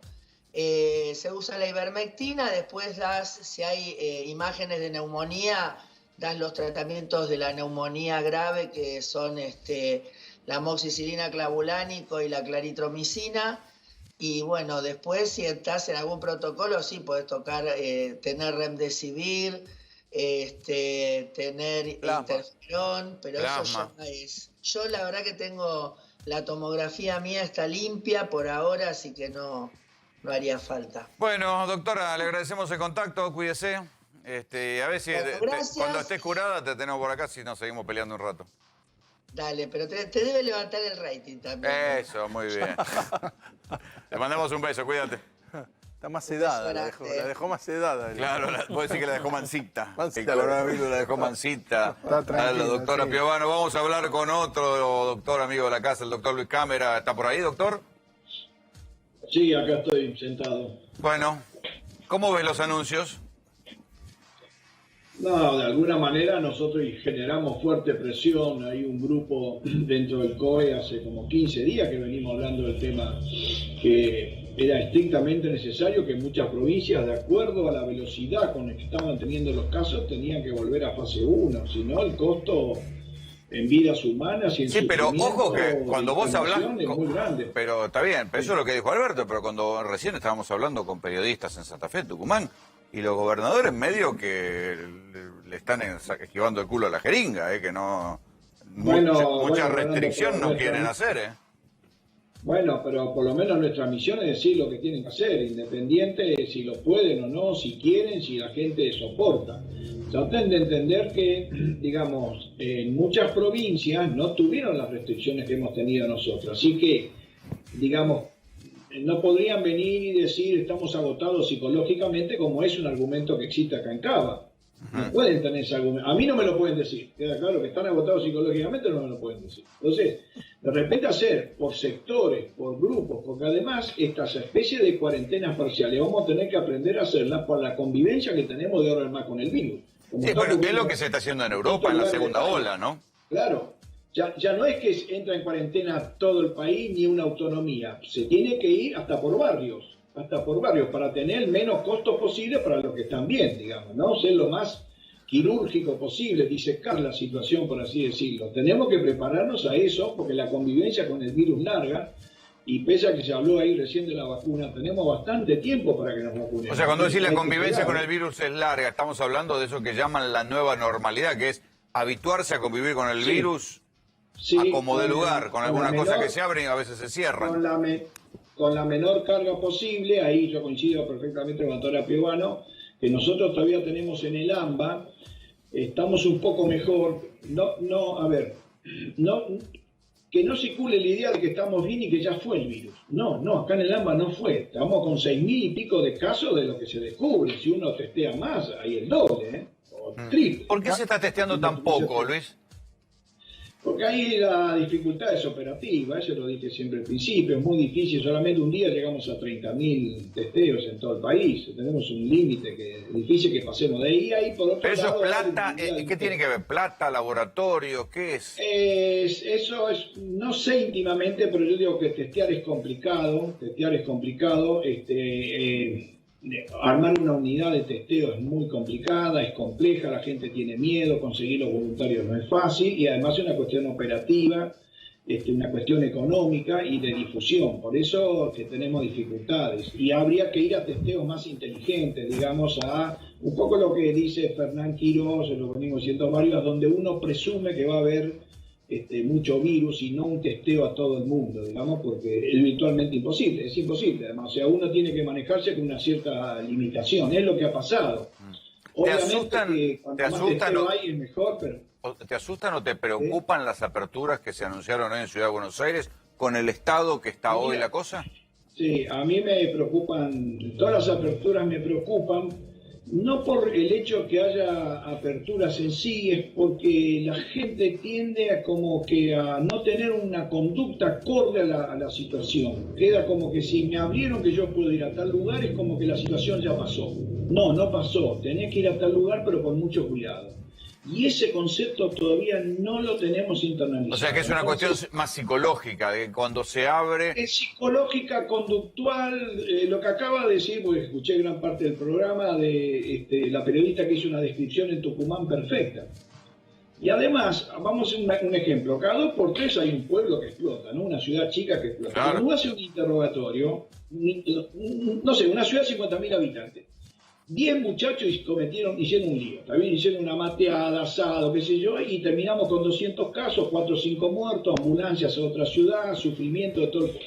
Esa ciudad, 49.990 personas hicieron las cosas bien, 10 hicieron mal y la ligan todos. O sea, es importante, todos nos tenemos que portar. Bueno, fíjate lo que pasó ahí cerca de Belleville con el cura que llamó a la misa, juntó 1000 personas, se sacó los barbijos y terminaron una cantidad de como 50 contagios. Una sola persona que les hace a los otros cometer un error, está perfecto ese ejemplo, terminan todos mal. Y es uno solo, ¿eh? Entonces todos tenemos que cuidarnos mucho. Y por otro lado... Pero eso es casi imposible en las sociedades complejas, porque siempre va a haber, proporcionalmente siempre va a haber un pelotudo, digamos. Ahora bien, pero además... Pero parece que acá parece que tenemos varios pelotudos. Abundan, así que tenemos abundancia proporcional. Es un poquito de números, parece que tenemos varios, porque eso ha pasado y fíjate que yo creo que ya lo dije varias veces, si uno ve las curvas de Buenos Aires, eso lo muestran muy bien los gráficos Fernán Quirós, semanal, esta es la tercera vez que la ciudad de Buenos Aires está descendiendo, o sea, tuvo 2 descensos previos que los perdimos. ¿Te queda claro que me está dando cuenta lo que te estoy diciendo, no? ¿Y por qué los perdimos? ¿Por las aperturas? Sí, porque la gente hace cosas inapropiadas, ¿eh? Uno los ve, no hace falta. Por ejemplo, van a una plaza, todos juntos. 20.000 personas se juntan entre las 3 de la tarde y las 6 de la tarde. Pueden ir a la plaza de la mañana, pero con todo el mismo horario, por ejemplo, ¿no? Y de repente la plaza se cierra y salen todos juntos apretados, ¿no? O sea, ahí, en esos pocos minutos, se comete errores, más allá de toda la sensación de que, bueno, ya se pueden liberar y me puedo juntar con las amigas, con los amigos y las fiestas familiares, que también esa anécdota lo describió perfectamente la periodista de Tucumán, no hace falta que yo diga más. Ella está diciendo que en los barrios populares es imposible manejar la población, directamente hay que rendirse, es imposible. Luis, te agradecemos mucho el contacto, te mandamos un abrazo. Bueno, hasta luego. Y claro, en tiempo de coronavirus uno mira con un ojo muy inquieto lo que está pasando en la economía y la gente en la calle lo procesa de diferente manera y no es cualquier país porque todos los países tienen caída económica. De hecho, hoy el Banco Mundial acaba de hacer una proyección para América Latina y dice que, salvo Venezuela, Argentina es el país cuya economía en este año de pandemia va a caer, el que más va a caer, un 12,3%. Otros países van a caer el 9%, algunos el 5%, pero la Argentina, que ya venía en caída por la herencia Macri, va a caer sobre lo caído. ¿Cómo vive la gente en la calle esto? Escúchenlos. La crisis se está sintiendo fuerte y salimos a la calle a preguntarle a la gente cómo la está llevando. ¿Cómo haces para llegar a fin de mes? ¿Te está costando? Y sí, no llegamos, en verdad, no se llega a final de mes. La situación se hace cada vez más complicada. Yo tengo un trabajo que dependo mucho del todos los días, del día a día, de la mañana a la tarde a la noche, dependo mucho de la gente y la gente es como que cada vez le cuesta más tener algo. Acá el diario ya deja de venderse. La verdad que bastante mal porque yo soy profesional de la salud, en las clínicas. Aplican la reducción de personal porque, bueno, los empresarios no quieren dejar de ganar, los médicos están saturados, o sea, hay más casos de COVID de los que realmente dicen las estadísticas. El tema es que no hacen los testeos correspondientes. Está complicado, la verdad, todo lo que fue la última semana. Es una crisis que nos atravesó más a nosotros que nosotros a la crisis. Es difícil atravesarla porque está súper complicado, la verdad se nota mucho en el movimiento de los productos que normalmente se venden, los productos necesarios como la leche, cosas que la gente lleva día a día, como está teniendo muy poca rotación y como nosotros estamos achicando los montos de los pedidos, los montos de los pedidos que hacemos a los proveedores. Se sacamos de donde no hay, pues. A veces se trabaja con la aplicación y a veces no, y como se pueda se llega a final de mes en la lucha. La economía está por el piso. Este presidente que le dicen al verso, es verdad, yo pienso que es verdad, que le digan así. Pinocho, es verdad, mentiroso. ¿Y al personal de salud le está costando llegar a fin de mes con todo esto nuevo? Por supuesto, sí, yo tenía 3 trabajos y ahora tengo 1 nada más. Con lo justo, manejándote de acá, un poquito de allá, porque las cosas aumentan todos los días. Vas al supermercado, no te alcanza nada, la plata no te alcanza. Incluso en el supermercado ya no hay más nada, no hay gente como antes. No hay gente como antes porque la gente no tiene plata. Fue mermando la venta constantemente y todavía no repuntó, no sé si es porque la gente no llegó a cobrar o si realmente es tan intensa la crisis como está pareciendo. Con un 60% menos de venta. Lo que pasa es que el fin de mes cada vez arranca más temprano. Si antes el fin de mes empezaba lo que es el 23, 24, 25, la gente empezaba a achicar los productos o capaz a llevarse lo más indispensable y dejar lo secundario. Ahora se nota que a partir del 20, del 15... Después de mitad de mes, o sea, después del 15, se nota rotundamente un bajo de venta. Claro, cuando uno empieza a escuchar atentamente lo que dice la gente va contando lo que después reflejan las estadísticas. Ese muchacho que decía, no, el fin de mes se adelanta, se acaba la plata rápido, ni más ni menos que lo que vemos nosotros en las estadísticas de caída de la economía, de aumento de la pobreza. Hoy el propio presidente Alberto Fernández hizo una alusión a esto. Dijo, bueno, los números de pobreza y de actividad económica del segundo trimestre, o sea, lo que va de marzo a junio, fueron los peores de estos años. Dijo el presidente también que haya un leve repunte de la economía, pero ese leve repunte comparado con la caída que se prevé para este año va a ser muy poco o no va a alcanzar a compensar la caída. Yo le contaba recién respecto del informe del Banco Mundial. El Banco Mundial dice que, bueno, que las economías de América Latina van a caer todas, pero que los países que hayan tenido menos casos, como Uruguay y Paraguay, son los que menos van a caer. Y que la Argentina, que ya venía de caídas en la era Macri, va a caer un 12,3%. Después hay que ver si estas proyecciones efectivamente se comprueban, pero este es el diagnóstico que hay del Banco Mundial para toda América Latina. Caída económica. Pero además acá nosotros tenemos el problema del dólar. ¿Qué pasa con el dólar, Marcarián? El dólar, que hoy se tomó un viaje el dólar, se fue a Júpiter. Sí. A ver, pasó lo que imaginamos que iba a pasar. Vos tuviste la semana pasada una batería de restricciones que sacaron a un montón de gente, de la posibilidad de compra del dólar oficial, y toda esa gente, ¿a dónde se va a ir? Al blue. A ver, nunca vos podés saber exactamente cuándo va a ser el día en el que el dólar estalle, pero todos sabíamos que esto iba a pasar. O sea, no había duda de que, a ver, se rumoreaba que eran 5 millones de personas más o menos los que compraban dólar ahorro. Que terminaban llegando, haciendo bajar el precio del blue, en la práctica, porque hacían el rulo ese para vender. Claro, bueno, y aparte, claro, se transformaban en oferta en el blue, claro. Ahora se transformaban en demanda. O sea, y ahora el Estado no puede intervenir. Claro, es un mercado ilegal, no puede intervenir el Estado. A ver, es cierto eso. Igual siempre que el dólar así se disparó un poco, de alguna forma encuentran... Hacían llegar un... Claro, a ver, pero terminó en 167 hoy más o menos. No va a volver a los valores de la semana pasada. Probablemente regule un poquito, pero se va a quedar ahí. O sea, encontró su nuevo nivel.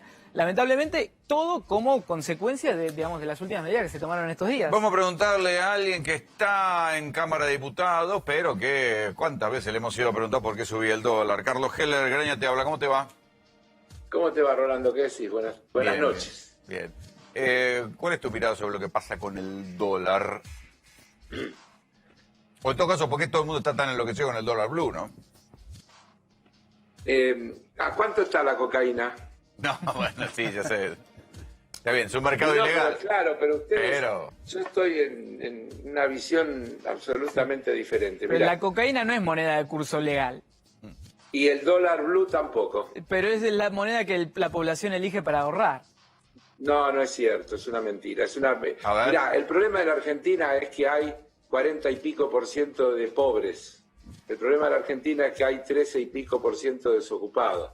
Y esos 5 millones de eventuales compradores de dólares que el Estado facilitó, está demostrado que una inmensa mayoría compraban para terceros para facilitar una operatoria que en definitiva va en contra de los intereses del conjunto de los argentinos. Sí, una timba. El problema de los argentinos hoy no es la posibilidad de ahorrar en dólares, es una falacia, eso yo lo voy a decir con toda la fuerza y con todas las letras. No es verdad.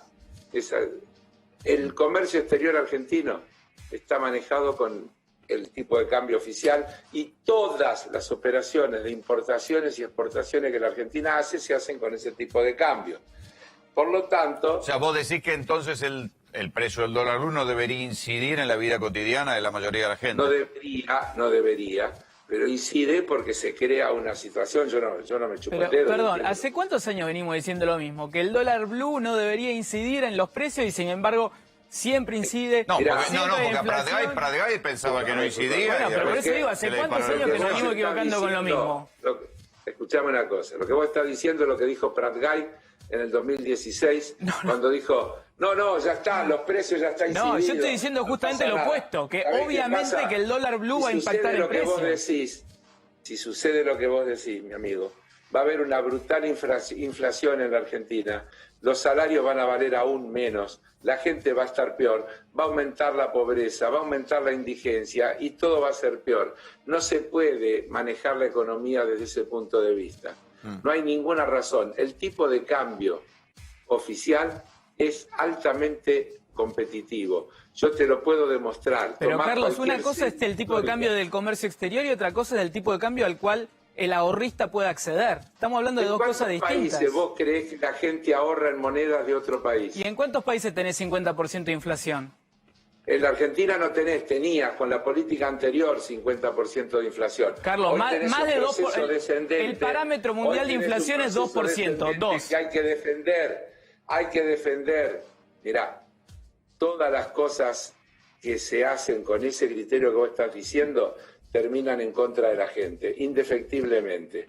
Entonces, lo que hay que definir es de qué lado está uno. Cuando vos querés tener una política que defienda a quienes especulan, a quienes tratan de sacar ventaja de una situación, tenés un escenario. La Argentina viene de 4 años terribles. El año 2019, para tomar el último, fue un año donde hubo una brutal contracción monetaria que bajó de un 8% del PBI a un 6% del PBI, según todas las recetas de los economistas neoliberales, de que la inflación se paraba con la restricción monetaria, y la inflación fue del 54 y pico %. Es decir, las cosas no van por ahí. Las cosas no van por ahí. A ver, Carlos, espera un besito, aquí Cerolini te quiere preguntar algo. Heller, no, mi pregunta es, yo estoy de acuerdo con usted que el dólar con el que se comercializa, digamos, el mayorista y el dólar oficial, históricamente, por lo que estuve leyendo, no está retrasado.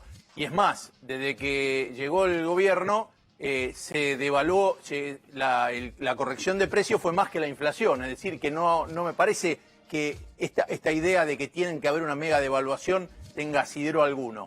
Pero sí me preocupa la pérdida de reservas, que quizá fue un error esto de dejar que 5 millones de personas sigan comprando los $200 hasta que por lo menos empiece un círculo virtuoso. Y me parece que, ¿cuándo ve usted que esta semana ya por lo menos no hubo pérdida de reservas con las nuevas medidas y empezaron a liquidar? ¿Cuándo cree que va a empezar a haber más plata en el Banco Central y va a ser un círculo virtuoso de que vendan los dólares y lo compre el Estado? Muy bien, a ver. Voy a decirle que estoy en general de acuerdo con lo que usted dijo en varias cuestiones. Primero, el tipo de cambio no solo no está atrasado, sino que si uno compara el tipo de cambio real competitivo de este momento con el promedio de los 4 años anteriores, diríamos que está un 20% por arriba. Primera cuestión. Segundo, está demostrado que de esos 5 millones de personas que compraron los $200 el mes pasado, una inmensa mayoría son gente que no puede comprar dólares, que recibe un apoyo, que cobra un IFE, que tiene apoyo estatal para sobrevivir y que desgraciadamente la situación en la que está lo lleva a que termine una buena parte de esa gente prestándose a que algún vivaracho lo utilice para hacerle ganar un mango adicional, haciéndole comprar dólares para generar el abastecimiento del mercado ilegal. Le voy a contar una cosa y si quiere le doy nombre propio. Pregúntenle, miren, hace 3 meses, más o menos 4, me llamó un día el diputado Pastori. El diputado Pastori es un diputado radical de Misiones, nada que ver con el gobierno y demás, pero con un gesto que valoro, me llamó y me dice: Carlos, te llamo porque estoy indignado. Estaba en Posadas. Hay cola de micros de paraguayos que trajeron para comprar dólares para abastecer el mercado ilegal. Es un escándalo.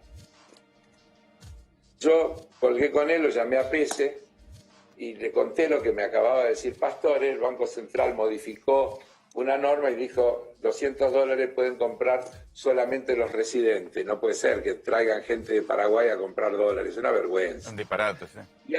También es una vergüenza que la persona que cobra un IFE, es un enorme esfuerzo que está haciendo el Estado, pueda comprar dólares, o que quien recibe el sueldo a través de un ATP, que es un esfuerzo que hace el conjunto de la sociedad para que esa persona cobre el sueldo, pueda comprar dólares. El problema de la Argentina no puede ser que la gente pueda o no comprar dólares. El problema de la Argentina es que bajemos el 40 y pico % de pobre, que la gente pueda comer, que la gente pueda abastecer sus necesidades esenciales. Está bien, pero Carlos... No tenemos cambiado el orden de los valores. Está bien, pero vos sabés que las crisis... ¿Quién es la gente? La gente no puede comprar los dólares. No, está bien, ¿Qué gente? ¿Cuál es la gente, Graña? Yo no suscribo eso, pero digo, vos sabés que una crisis financiera empobrece a la población. Cada vez que hay una devaluación, o cada vez que hay un salto de eso... El gobierno está tratando justamente de evitar eso. El gobierno está tratando justamente de evitar eso. La Argentina no necesita una devaluación porque tiene un tipo de cambio competitivo para realizar su comercio exterior. La devaluación se hace normalmente cuando a ese tipo de cambio vos no podés exportar porque no es competitivo para los productores. Y eso no es así. No hay ninguna razón. La economía no se puede manejar desde la ilegalidad y decir que el tipo de cambio real está atrasado porque tiene una brecha con lo ilegal. Es absurdo. Tenemos que cambiar esa mentalidad, la tenemos que discutir, la tenemos que combatir. Si no, tenemos un país que no tiene arreglo, no tiene salida. Hay algo que me cuesta entender y es, hay un superávit comercial, porque la Argentina está exportando más de lo que está importando, sin embargo faltan dólares. ¿Por qué? Porque... Primero, los que tienen que exportar les instalan y le dicen no exportes porque si aguantás un poco, dentro de un poco vas a tener más plata porque va a haber una devaluación. Los que importan no quieren pagar en dólares, toman crédito en pesos porque dicen tomo un crédito en pesos al 24% de interés y seguro que me cubro de una eventual devaluación y pago la importación. ¿Vos sabés la cantidad de anticipo, de cancelación, de pago de importaciones que hubo en el sistema financiero? Porque los microclimas actúan luego sobre las conductas de los individuos. Yo no puedo juzgar las conductas de los individuos, porque cada uno, sugestionado y en función de los microclimas que se le crean, actúa en lo que cree que es en función de su interés individual legítimo. Pero si ese interés individual termina siendo una colisión con el interés colectivo, al final va a terminar perdiendo. Puede ser por que ejemplo, alguno la emboque y gane. Los ruralistas que no liquidan las exportaciones, ese sería uno de los ejemplos, especulando con que va a haber una devaluación. Déjame que te cuente una cosa. La semana pasada el gobierno decidió, a mi criterio, con buen criterio, abrir una ventana y dijo a quienes liquiden las exportaciones durante el mes de octubre le vamos a hacer una rebaja de 3 puntos, de 2 puntos en noviembre, de 1 punto en diciembre respecto de las retenciones.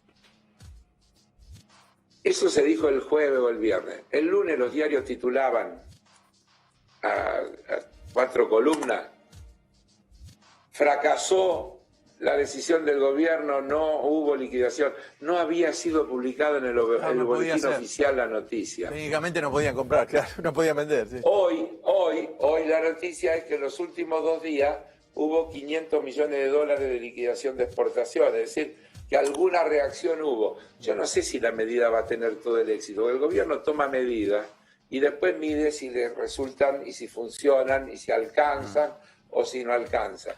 Pero no puede ser que el problema sea devaluar. La devaluación sería dramática para la Argentina, porque nos va a llevar a aumentar dramáticamente la pobreza. Y yo te diría que pone en juego la gobernabilidad también, una devaluación en este momento. Pero entonces no va por ahí. Hay que resolver este problema de otra manera. ¿En qué está? Se han creado mecanismos. Mirá, hoy productor agropecuario tiene, vamos a suponer un productor de soja, un precio internacional altísimo. ¿Por qué? Por la coyuntura internacional, la Argentina no tiene nada que ver, sequía en el hemisferio norte y demás, la soja está en un valor altísimo. 3.90, sí. Una rebaja temporal de las retenciones, con lo cual el neto a cobrar está más elevado. Y una norma del Banco Central que le dice, haga un plazo fijo con el producto de esas exportaciones en pesos ajustable por la variación del tipo de cambio. Es decir, si usted no nos cree a nosotros, si devaluamos, sus pesos van a estar protegidos porque se van a ajustar por el tipo de cambio. Pues hay que tratar de que la gente entienda que eso son herramientas válidas, útiles, adecuadas para tratar de salir de esta crisis de una manera ordenada. Venimos de un desastre y nos agarró la pandemia. Venimos de un país quebrado por las políticas de los últimos 4 años y nos agarró la pandemia. Hay un plan racional para tratar de salir adelante. No es todo soplar y hacer botella, porque está lo internacional, es complejo, pero hay un camino. Resolvimos el endeudamiento, se renegoció, sacamos de encima un flujo que era imposible de atender. Para el presupuesto del año que viene va a haber una duplicación del gasto de capital, es decir, las obras de infraestructura, caminos, escuela, vivienda, etcétera, producto de lo que vamos a ahorrar del pago de intereses, producto de la negociación. Hay un camino posible a transitar, hay que crearle confianza a ese camino y ayudar a que la ciudadanía apueste en positivo, si no, no va a haber solución y siempre vamos a estar peor. ¿Qué va a pasar con lo que se dice el impuesto a los ricos o el aporte solidario? ¿En qué punto está? Llamalo bien, está bien. No es lo mismo, porque y vos sos muy vivo, pero nosotros le hemos denominado a esto aporte solidario extraordinario para ayudar a morigerar los efectos de la pandemia. En el título está definido todo el criterio. No es una confrontación con los ricos, es una apelación a que se entienda que los que están en mejores condiciones hagan un aporte, que ni siquiera es para rentas generales, que está el prejuicio del gasto público, etcétera, sino que es para fines perfectamente determinados, 20% para esto, 20% para esto, 15% para esto. Es decir, todas cuestiones dramáticas que está viviendo hoy el pueblo argentino para tratar de aliviar. Si esto funciona, vamos a recaudar el equivalente a 1 punto del PBI. 1 punto del PBI es una quinta parte de lo que el Estado ha tenido que sobregastar para enfrentar los efectos de la pandemia. ¿Cómo no entender que es razonable que los que están en mejores condiciones, porque la vida así lo dispuso, ¿A quién va a alcanzar a esto el impuesto? 9.298 personas. Las 9.298, repito, Graña, 9.298 personas. Te lo voy a decir, el 0,02% de la población, el 0,8% de las personas que hacen declaración de bienes personales, menos del 1% del total de las personas que declaran que tienen bienes personales. ¿De tanta guita pueden poner? No, esto tiene como objetivo recaudar, según las proyecciones que tenemos, 307.000 millones de pesos. Es la estimación que hizo la AFIP, por eso yo hablo de 1 punto del PBI. ¿Y ahora, esto se va... que te diga, sí. Déjame que te diga. 253 personas de esas 9.280 y pico, 253 van a aportar casi el 50% del total.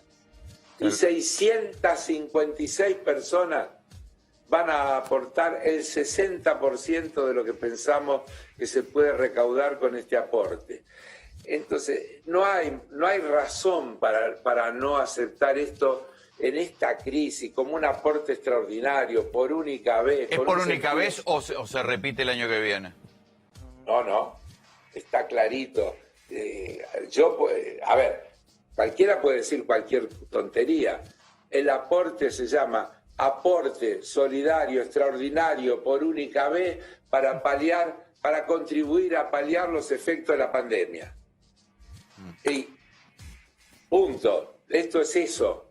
El hecho de que el proyecto sea una idea tuya fue lo que llevó a un boicot al Banco Credicop. Mira, el proyecto no es una idea mía. El proyecto nació de una idea que me acercó a mí Máximo Kirchner y que yo le di forma y trabajé y que se convirtió en patrimonio del bloque del Frente de Todos, porque cuando hubo que firmarlo, que solo lo podían firmar 15, tuvimos un conflicto porque querían firmar todos.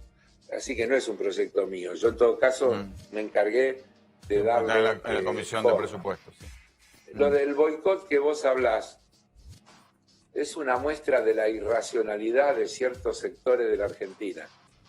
Primero, porque algo que legítimamente uno presenta y que tiene que ser tratado, estoy hablando de la República, estoy hablando de las leyes. Yo tengo derecho a presentar un proyecto, el proyecto tiene que ser tratado en el Parlamento, tiene que tener mayoría para que se apruebe. Esta cosa de intentar sancionarme a mí y a la entidad de la que yo soy presidente, porque a alguno no le gusta el proyecto, es, para decirlo con la mayor prudencia, profundamente antidemocrática. Me quieren apretar para que yo no avance con ese proyecto. Te voy a decir una cosa, se están equivocando. Mirá, he recibido mucho más muestras de solidaridad y de apoyo que señales de rechazo. Vos sabés que... Concretamente, ¿quién lo organiza el boicot? Un grupo de sociedades rurales y los llamados productores autoconvocados. Los productores autoconvocados, te voy a recordar, Rolando, que son un grupo que empezó a funcionar en el 2008 y que permanentemente aparecen, que son un grupo de referentes que están en distintos pueblos y que tienen una actitud de enfrentamiento total con cualquier política regulatoria que se intente llevar adelante y se jactan de eso. Pero ¿sabes qué? En general esos sectores no se caracterizan por operar con un banco cooperativo. Entonces, como yo vengo diciendo, están llamando a cerrar cuentas a los que no la abrieron nunca. Las sociedades rurales no... Sí, y además no en definitiva abrirán o cerrarán cuentas si les conviene o no les conviene a cada uno. Sí, pero yo te digo, mirá, vamos a ser claritos. Las cooperativas agropecuarias han salido a respaldarnos y con un criterio que yo respeto. Por ejemplo, hoy he visto una declaración de Coninagro, que es la Confederación de Cooperativas Agropecuarias de la Argentina, que dice que no está de acuerdo con el proyecto, pero rechaza completamente todas las medidas de ataque quien propicia el proyecto y a la entidad, que por otro lado, Rolando, cometen un error garrafal que hace a sus prejuicios. Yo no soy el dueño del banco, soy el presidente del Consejo de Administración elegido por una asamblea. Yo no tengo acciones en el banco. Este es un banco cooperativo, tiene millones de dueños, no tiene un dueño. Y entonces cuando se quiere atacar al banco cooperativo, se está atacando a un bien del conjunto de la sociedad. Ese era solo el efecto de buscar en la confusión, el efecto de buscar un daño económico. No, en la amenaza, en querer atemorizar, en querer... Vos sabés que la actividad financiera es muy sensible. Claro. Estos mismos señores, la semana pasada, troleaban que iba a haber una corrida bancaria, que se iban a expropiar los depósitos, que se iban a abrir las cajas de seguridad. Son terroristas, queridos, te lo digo con todo la responsabilidad del caso. Son terroristas. Quieren provocar una crisis a cualquier costa, no le importa el costo, porque no se bancan que haya un gobierno que intenta restablecer derechos para la mayoría. Carlos. Yo puedo entablar cualquier discusión política y puedo aceptar que haya disenso, lo acepto y discuto y no me importa discutir y entiendo que haya gente que no esté de acuerdo con el proyecto, está todo bien, pero chantajear, presionar, amenazar Basta, muchachos. ¿Qué? Y después llamarse republicanos, democráticos. No, no va. Algo Carlos, está mal ahí, ¿eh? Se me va el programa, te mando un abrazo y te agradezco el contacto. Chao, Rolando, hasta cualquier momento y gracias a todo el equipo de ustedes. Gracias, Che, no va preso Finalmente no va preso. Y bueno, pero escúchame, me cansé de decir que es una falsa denuncia. Me cansé de decir que es una falsa denuncia. Así que bueno, contale a la gente por qué no va a ser preso. ¿Te acordás? Y viste que Salemi nos íbamos a librar de esto. Sí, y no había manera. No hay manera. Viste que la semana pasada te conté Todos festejan, ahí está. Que el fiscal presentó su dictamen y en el dictamen decía... Sobreseer, escúcheme, vean esto. Sobreseer a Juan Pablo Godoy Vélez y una serie de abogados por manifestar. Por manifestar. Claro, pero... ¿Te acordás que yo la semana pasada dije, el fiscal en su dictamen dice que no presentaron ninguna prueba del daño que supuestamente invocaban, que a partir de ahí se agarraban para querellarnos, porque si no, no tienen legitimación para denunciar? Contale a la gente por qué era, porque ustedes empezaron a protestar porque lo que pedíamos no era estaban trabajando, que funcionaran los tribunales a través de la modalidad de teletrabajo, que es lo que hoy sucede, ¿sí? Finalmente... por el reclamo nuestro y el de muchos más, terminó funcionando la justicia bajo la modalidad de teletrabajo. Y, bueno, el colegio nos denunció por el delito de daño y a su vez... ¿Pero daño a quién? ¿Que estaban protestando? ¿Qué dañaron? Supuestamente rompimos la persiana... Los mangas de piqueteros son al final. Claro, eso es lo que decían, los que éramos abogados un grupo de vándalos. Ahí está, los abogados vándalos. Y pero usted seguramente, no, Dios no quiera, ¿no? Pero si se agarra el coronavirus, no empiece... como Patricia Bullrich, que dijo, seguro me lo agarré en el almacén. Porque ella fue a la calle y estuvo en la marcha. Usted estuvo en esa marcha. Si pero hace 4 meses, ya me lo tendría que haber agarrado, me tendría que haber curado. ¿Te había contagiado todo? No. Te hubiese contagiado vos también. Se te sentaba al lado y te contagiaba. Y no me pasó como a la doctora Piovano, que quedó así medio... No. Te va a venir a buscar, Seguí bien todo el tiempo. Bueno, el punto es este. En su dictamen, el fiscal... Mirá qué lindo. Sobreseer a Juan Pablo Godoy Vélez. El fiscal dice que no presentaron ninguna prueba, ¿sí? Y que al contrario, todas las pruebas que se produjeron iban en contra de la denuncia que nos habían formulado. Entonces, ¿sabés qué hicieron los truchos? Porque ya a esta altura son unos truchos. ¿Qué hicieron? Presentaron una foto de una persiana metálica rota, que ni siquiera se parece a la del colegio, y además sin ningún tipo de constancia. Digo, 4 meses después de hacer la denuncia, y cuando el fiscal le dice no presentaron una sola prueba y pide el sobreseimiento por inexistencia de delito, presentan a una truchada más de todas las que hace el colegio de abogados bajo el comando de Rizzo, y bueno, salió la sentencia de sobreseimiento, donde además el juez también le hace una mención a esta que ya era como la última de todas las vamos a tener que mejorar la denuncia porque no logramos que lo lleven preso. Muchachos, nos vamos.